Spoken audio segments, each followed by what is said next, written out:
What is going on, everybody? Today we're going to be breaking down Daniel Zellhuber versus Lando Vannata. So basically, this fight's going down UFC Kansas City this weekend. Max Holloway versus Arnold Allen is the main event. If you want to see any of my content revolving around UFC Kansas City, make sure to watch the UFC Kansas City playlist. All of my prediction videos and videos on those fights will be there. So if you want to see any video that could relate to it, it will all be right there, especially my prediction videos. So make sure to give every single one a watch, and so make sure you guys can be up to date on who I'm picking.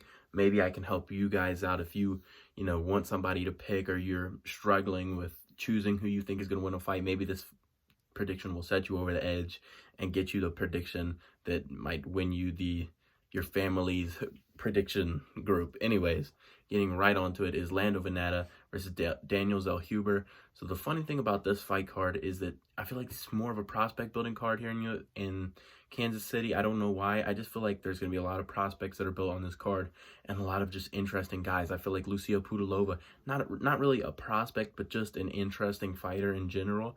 I think that she'll kind of be on there. I think Gaston Bolaños is going to be on there. And even in the third fight, I think that with Bruno Brazil, I think that there's a bunch of fighters on this fight card that will be built up on this fight card. And I don't want to say they've been given hand-picked opponents, but I just say that, they're all on this card to kind of display their skills. They can either win or not, and I feel like some of them will win and some of them will obviously lose, but I do think it's an opportunity for them to be showcased. Anyways, getting on to the prediction. So I want to break down the history a little bit of Daniel Zellhuber, because he actually does have a fairly interesting history. The guy is coming off of a loss. A prospect coming off of a loss? Yes. This guy has the least amount of hype right now. I think he's the betting underdog in this fight. He has so little hype right now because he lost. He lost against Trey Ogden. And Trey Ogden obviously just lost to Ignacio Bahamondes in UFC 287. So not much hype on Trey Ogden. That's why it was, people were like, dang, it's not a great loss to have. And it's not a good loss to have. But honestly, sometimes a loss at the start of your career like that, the kid was, I think he was 12-0. So, sometimes a win like that can set you over the edge. And hopefully this win, or this loss to Trey Ogden, will set him in the right direction. Hopefully he won't be set in the wrong way because of the loss to Trey Ogden, right? You always want to see how a fighter can respond, and hopefully they can always come back better. In this case, I don't know, because the guy's young. We'll see how the 23-year-old can come back from a loss. I think he can do it. I think he's going to come back and he's going to put on a good performance, but we will see. Sometimes a loss like that can break you. But he had a lot of hype before that fight. He's coming off the Contender Series win against Lucas Almeida, who was another good fighter. Not a bad fighter at all. But before that, he has no names. He has no experience really outside of that against...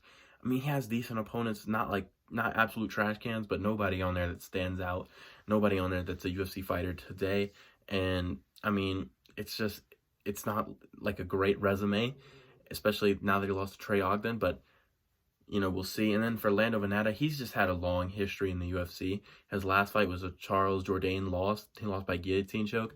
He lost Charles Jourdain in his last fight. So, not the best look for Lando Vannata. I will just say, I just feel like Lando is a pretty experienced guy in the UFC. If you look back, he's 4-6-2 in the UFC. He has 2 draws in the UFC. He's got 4 wins and he's got 6 losses.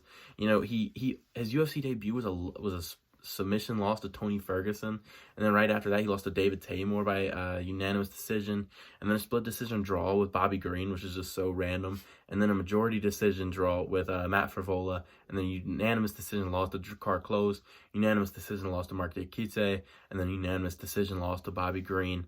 So it's just those, again, he's had wins in there. I just showed off some of his losses, and again, they're 2 great people: Drakkar Klose, Bobby Green, Matt Frevola. Even to have a draw with those people is pretty good.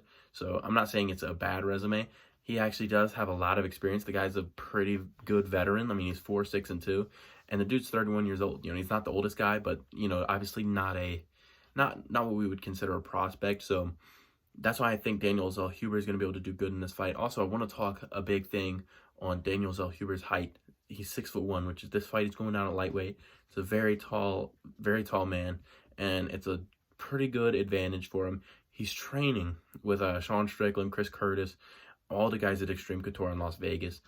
I think he's got a good team behind him, and I think he's going to come into this fight much more ready and much more battle ready to fight a very game opponent in Lando Vannata. So give me Daniel Zellhuber. I think he's going to win this fight by unanimous decision, and I think it'll be a fairly interesting fight, but I think he'll just be hitting him from a distance using his height, and I don't think Lando will get to him. Let me know how you guys see this fight going. I see Daniel kind of pressuring for the first round. Maybe he sits back and waits to counterpunch, but I see Daniel Zellhuber getting this fight done by unanimous decision. Let me know how you guys see this fight and who you guys see that winning this fight. Again, all my UFC Kansas City videos will be put in the UFC Kansas City playlist. If you're interested in seeing any of those fights, make sure to watch the playlist in its full entirety so you guys can stay up to date on my picks. And hopefully it will help you guys in your UFC Fight Night picks. Anyways, guys, I'll see you in the next one. Thank you guys so much for watching. And who do you guys have, Lando Vannata or Daniel Zellhuber? Let me know in the comments. Peace out.